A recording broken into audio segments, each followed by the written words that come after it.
what you cannot give them. The mango slipped as Zoe peeled it, leaving a lush, sweet slime on her palm. She finished slicing the fruit onto a plate, washed her hands, and carried the snack over to her daughter, who was already hunched over her homework. Bethy glanced up and smiled. "Thanks, Licious," she said. It was a sign of affection, having been shortened some time back from Zoe-licious, so she had come to terms with it. She would still prefer Mama, of course, or Mommy, or Mother, or Mater, or even Mumsy, anything that might suggest maternity. Almost the day after she turned 7, Bethy stopped calling them Mama and Baba, which is Mandarin for Daddy, and she had stoutly refused to call her parents anything even vaguely filial ever since. At first it was cute, then it was annoying, then it really bothered them. They tried teasing her out of it, training her out of it, scolding her out of it, but the girl was adamant. They eventually stopped trying, not because it wasn't worth the fight, it wasn't, but because they began to suspect she needed it this way. It still hurt, of course. They went through so damn much to become parents. Well, actually, Dave didn't go through much more than humiliation, a small price to pay for all that sex. And he handled it with characteristic humor. After retreating into the infertility clinic's naugahyde den and leafing through a dog-eared copy of Penthouse, he emerged from the room of shame and marched his little jar through the waiting room, announcing, "Make way, hot stuff!"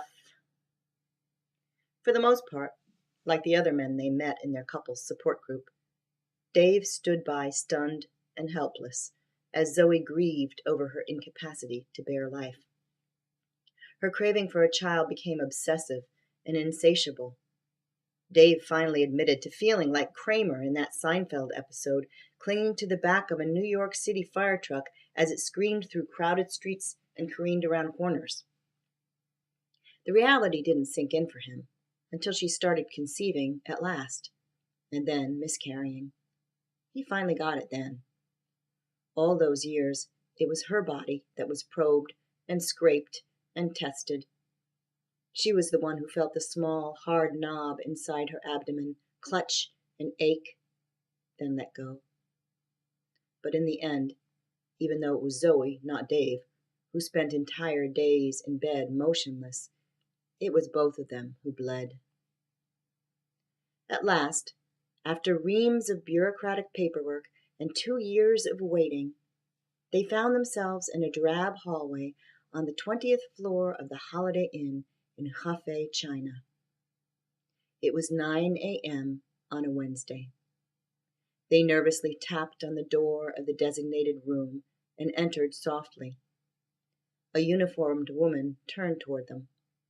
She held a black-haired child of 16 months, her chubby face blotchy and smeared.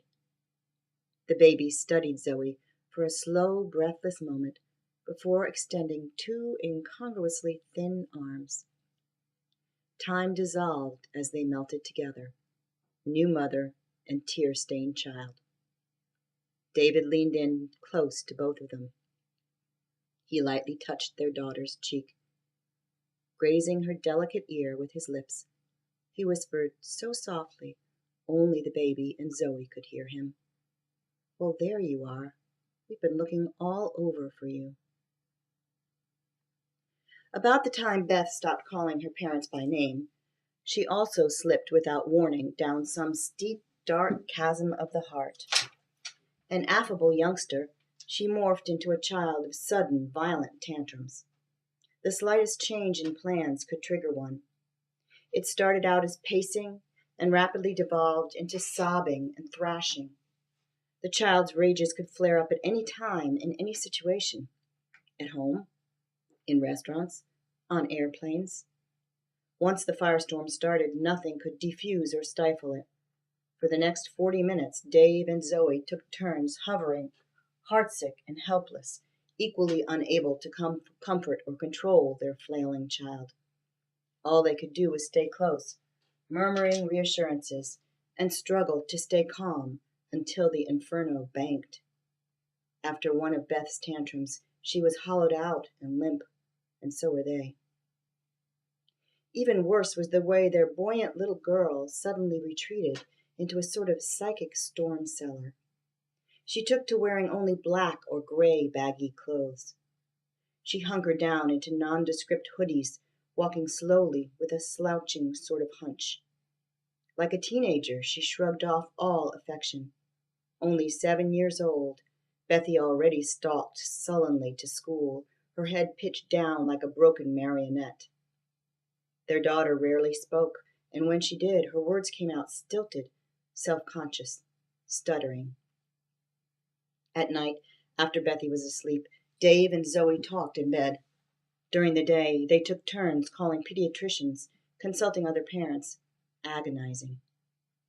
Finally, a friend gave them the name of a family therapist who specialized in adoptees and children with anxiety. So, for what became an extended period of time, Zoe would rush home early from work once a week to meet her husband and daughter in a cramped suburban office. The three of them spent the next hour in the company of a docile, curly-headed woman who seemed more like an aging hippie than a doctor. For months, they couldn't tell what the therapist was trying to accomplish, or whether she would ever succeed, but they refused to give up hope. After nearly a year of what seemed like no more than telling stories and playing games, something gradually began to shift. It was like first light at dawn, so indistinct you couldn't say exactly when the darkness left. Then, slowly, so slowly, their laughing girl came home.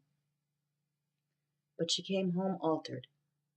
As if her vocal cords were scarred, their beloved daughter seemed incapable of articulating the love she used to sing and shout and scrawl in baby letters onto every crooked drawing in 1st and 2nd grade. "Good night, angel baby," Zoe still crooned into Bethy's hair each night. "I love you." "Okay," her daughter would reply, her voice low and flat, even as she folded a secret smile into her pillow. It was now 5 years since that harrowing period. Bethy's guarded response to her parents' affection persisted. Perhaps it always would. But the child had found her own way to communicate her love, most often with a brisk scuff across her father's hair, or a sudden full-body collision into her mother's arms, as if she merely fell off balance while passing by. Sometimes, on a good day, she'd even tolerate a hug. Over time, Zoe and David learned that their daughter's heart storms were more or less normal for many adoptees at that age. By the age of 7, Beth was old enough to grasp the central fact of their close-knit family, that the people whose bodies made her, whose eyes and history were hers, were gone. That somewhere in China there was a mother and a father, and maybe brothers and sisters, who were hers, but would never be hers. That it is possible to carry and birth a child and give her up.